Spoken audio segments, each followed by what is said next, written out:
Co-main event, featherweight bout as well. Edson Barboza plus 168 for Barboza, minus 168 for Billy Q. Over under 2.5 rounds, minus 110 for the over, plus 110 for the under. It's been a little bit of a rough stretch for Edson Barboza. He didn't get finished in his last time out against Bryce Mitchell, but lost the decision where he really wasn't able to get anything going, and then got finished against Giga Chikadze. And then before that, a win over Shane Burgos, who will be fighting this weekend in PFL. So looking forward to that as well. But he is 37 years old, and I got to think, I got to want to fade him at 37 years old. But Billy Q is also 34, and he's kind of just hitting his stride in the UFC. I mean, a win over Alexander Hernandez in a crazy fun fight in his last time out, and then a crazy fun fight against Burgos, which he lost. But before that, a win over Gabriel Benitez. So, I mean, he hasn't really had any like crazy good wins, but it seems like this might be his time. He's getting, a bigger name against Edson Barboza, and it might be like do or die for him. Like if he loses this one, his rise up the ranks is probably done. And he's always going to be in fun fights, but I think this is it for him. And it's a big spot for him, big opportunity against a household name. It's tough when you see that plus money on Barboza, but I'm still a little bit wary. What do you think? Yeah, it's just one of those fights that at 37 with Edson, you just don't know what you're going to get. Now, every time he steps into the octagon, like there's a chance that he has lost a step. If you would tell me that we're going to get 33 or 34-year-old Edson Barboza and he was going to be plus money like this, I'd be all over him. Just because that striking is phenomenal. And like Billy Q likes to just walk forward through the fire to land his shots. And against Edson Barboza, who's crisp, who's accurate, and throws the way he does, like that's usually not a good recipe if you're a guy like Billy Quarantillo. But I mean, he is older, man. And I think you kind of saw it begin in that Chikadze fight. He was just a step slower than Chikadze. He almost got overwhelmed at times, and that doesn't getting overwhelmed by Chikadze.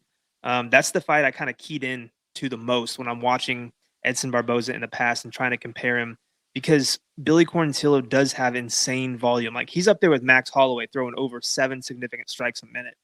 Like I said, he doesn't have great head movement. He will get hit a lot. He gets hit with nearly 6 per minute. But, I mean, Quarantillo is as tough as they come. The one thing that I think Edson has to do if he wants to slow Billy down is he's got to get after those legs early. I mean, Edson has phenomenal kicks. I think if he starts chewing those legs up for Billy, he's got a shot to make it interesting. He's got to do good body work because he's going to be there all 3 rounds, and he's going to put that volume on you. But at the same time, if Edson hasn't quite lost that step that I think he has, and he still does hold a lot of power, I mean, he could catch Billy too. I mean, Billy gets hit and he gets hurt. You saw it in his last fight against Hernandez in that first round. Like Hernandez was putting it on him at times, to the point that I was a little worried holding that Billy Q ticket.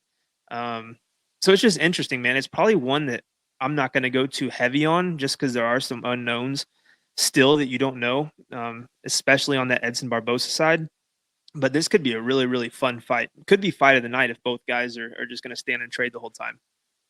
Yeah, I think anytime you got Billy Q in there, it's going to be a lot of action. I mean, His fight with Shane Burgos was, I think, one of the more underrated fights of 2021. Both guys landed over 160 significant strikes in a 3-round fight.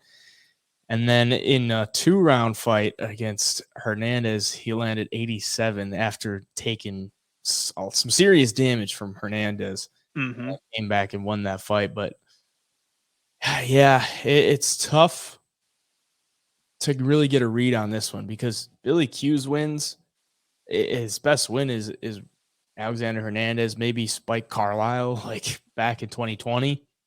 And then for Barboza, his best win is Shane Burgos in the past, 5 years, which was a good fight, but it was like everybody, if you remember it, it was a weird KO. He like hit him, and then Burgos was like standing there, and then just kind of fell backwards. It was like a delayed KO. It was super weird. But with the age, I just think maybe Billy Q's pace might be too much for him. If he just stays aggressive, he can mix in the takedowns as well. That's probably an avenue that I think he will implement is mixing in the takedowns just to give him a different look, especially based off of the last fight for Barboza getting taken down by Bryce Mitchell and controlled for majority of that fight. So I'll take Billy Q. But yeah, a greasy one there. Yeah. I think go ahead. No, I think if Billy Q, I feel like he does have more ways to win this one. If Edson's going to win, now that I think about it and just looking at the stats, man, I think it does have to be by knockout because Billy will pull ahead of everybody in strikes besides Shane Burgos. And he's still in that Burgos fight landed 164 strikes in 3 rounds. It's insane. But eventually, like it might be close to first round, but eventually he's just going to pull ahead and give the judges no choice but to give him rounds because of that volume.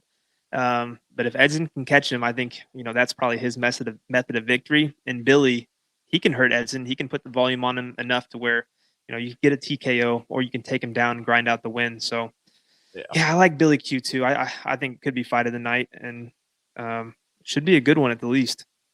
Yeah, I think like you said, if you're Barboza, you got to chop those legs to slow him down at least early too. You got to land some hard ones early because he's always going to keep coming at you.